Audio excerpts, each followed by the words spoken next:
AGT Live 24/7. This is AGT Live 24/7. আন্তর্জাতিক মাতৃভাষা দিবস উপলক্ষে আজ ত্রিপুরায় অবস্থিত বাংলাদেশের সহকারী হাইকমিশন অফিসের বাংলাদেশের জাতীয় পতাকা অর্ধনিমিত ও শহীদ বেদিতে মাল্যদান করলেন। উপস্থিত ছিলেন সহকারী হাইকমিশনার আরিফ মোহাম্মদ সহ অন্যান্যরা। Bureau report, AGT Live 24/7। শুরুতেই আমি আপনাদেরকে ধন্যবাদ জানাচ্ছি আমাদের সহকারী হাইকমিশন প্রাঙ্গণে আজকে আমাদের এই অনুষ্ঠানে উপস্থিত থাকার জন্য। আপনারা জানেন যে আজ মহান শহীদ দিবস এবং আন্তর্জাতিক মাতৃভাষা দিবস।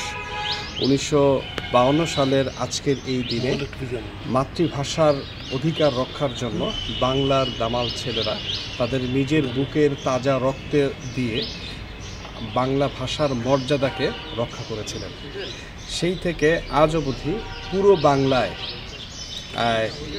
21শে ফেব্রুয়ারিকে অত্যন্ত তাৎপর্যের সাথে ভাবগাম্ভীর্য এবং যথাযথ যোগ্য মর্যাদায় পালন করে আসছে। আমরা অত্যন্ত আনন্দিত।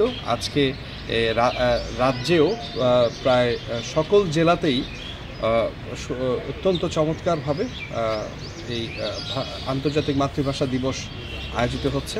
এবং আরও আনন্দের কথা যে আমাদের এই ভাষা আন্দোলনকে কেন্দ্র করে 2000 সালে ইউনেস্কো এই দিবসটিকে আন্তর্জাতিক মাতৃভাষা দিবস হিসেবে স্বীকৃতি দিয়েছে, যার মাধ্যমে পুরো বাঙালি জাতি সারা বিশ্বের কাছে একটি দিবস পেয়েছে, যেটা আজকের দিনে সমগ্র পৃথিবীর সকল মানুষ সেটা উদযাপন করবে। এবং সেই উদযাপনের অর্থ হচ্ছে এর মধ্য দিয়ে পৃথিবীতে যত মাতৃভাষা আছে আমরা মাতৃভাষার প্রতি শ্রদ্ধা জানাতে চাই, আমাদের মাতৃভাষার প্রতি সংরক্ষণ করতে চাই এবং আমরা চাই যে এই পৃথিবীর বুক থেকে কোনো ভাষা যেন হারিয়ে না যায়। আমরা চাই যে কেউ কখনো অপরকে তার নিজের মায়ের ভাষায় কথা বলার জন্য যেন ছোট করে না দেখে। তো প্রতিবারের মতোই এবছরও বাংলাদেশ সহকারী হাইকমিশন আগরতলা যথাযোগ্য মর্যাদায় এই দিবসটি পালনের আয়োজন করেছে, যা শুরু হয়েছে আজ সকালবেলা সকাল 9টার সময় বাংলাদেশের জাতীয় পতাকা অর্ধনমিতকরণের মাধ্যমে। এবং এরপরে আমরা সহকারী হাইকমিশনের পক্ষ থেকে এই রাজ্যে অবস্থিত আমাদের দূতাবাস প্রাঙ্গণে যে অস্থায়ী শহীদ মিনার রয়েছে, সেই শহীদ মিনারে আমরা পুষ্পস্তবক অর্পণের মাধ্যমে ভাষা শহীদদের প্রতি আমরা শ্রদ্ধা নিবেদন করেছি। একই সঙ্গে আজ আমি এখানে পুরো রাজ্যবাসীকে আমন্ত্রণ জানাতে চাই যে আজ সারাদিন আমাদের এই দূতাবাস প্রাঙ্গণে এই শহীদ মিনারটি থাকবে।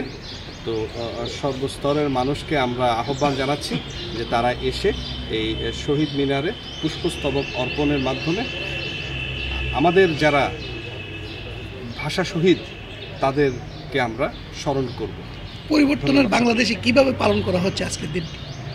ঠিক একইভাবেই আমাদের, আপনি জানেন যে 21শে ফেব্রুয়ারিতে শুরু হয় মধ্যরাত থেকে, রাত 12টা থেকেই প্রোগ্রাম শুরু হয় ঢাকার কেন্দ্রীয় শহীদ মিনারে পুষ্পস্তবক অর্পণের মাধ্যমে। তো এবং বাংলাদেশের প্রতিটা জেলায় প্রতিটা গ্রামে যে আজ কেন্দ্রীয়ভাবে নির্মিত স্থায়ী শহীদ মিনার রয়েছে, তো সেই শহীদ মিনারগুলোতে স্থানীয় যারা রাজনৈতিক, সাংস্কৃতিক, সামাজিক নেতৃবৃন্দ রয়েছেন তারা সকলে মিলে, বিশেষ করে স্কুল কলেজের বাচ্চারা সকলেই এই কেন্দ্রীয় শহীদ মিনারে পুষ্পস্তবক অর্পণ করেন। বহু মানুষ বিভিন্ন জেলা থেকে, বিভিন্ন প্রান্তর থেকে, বাংলাদেশ থেকে তারা আজ ঢাকা বিশ্ববিদ্যালয়ের আমাদের কেন্দ্রীয় শহীদ মিনারে তারা আসেন ফুল দেওয়ার জন্য। মধ্যরাতের পর থেকেই বলা যায়, ভোর রাত থেকেই একটা অত্যন্ত ভাব গাম্ভীর্যের সাথে যথাযোগ্য মর্যাদায় মানুষ মিছিলে মিছিলে এসে কেন্দ্রীয় শহীদ মিনারে পুষ্পস্তবক অর্পণ করে আমাদের ভাষা শহীদদের প্রতি তারা শ্রদ্ধা নিবেদন করে থাকে।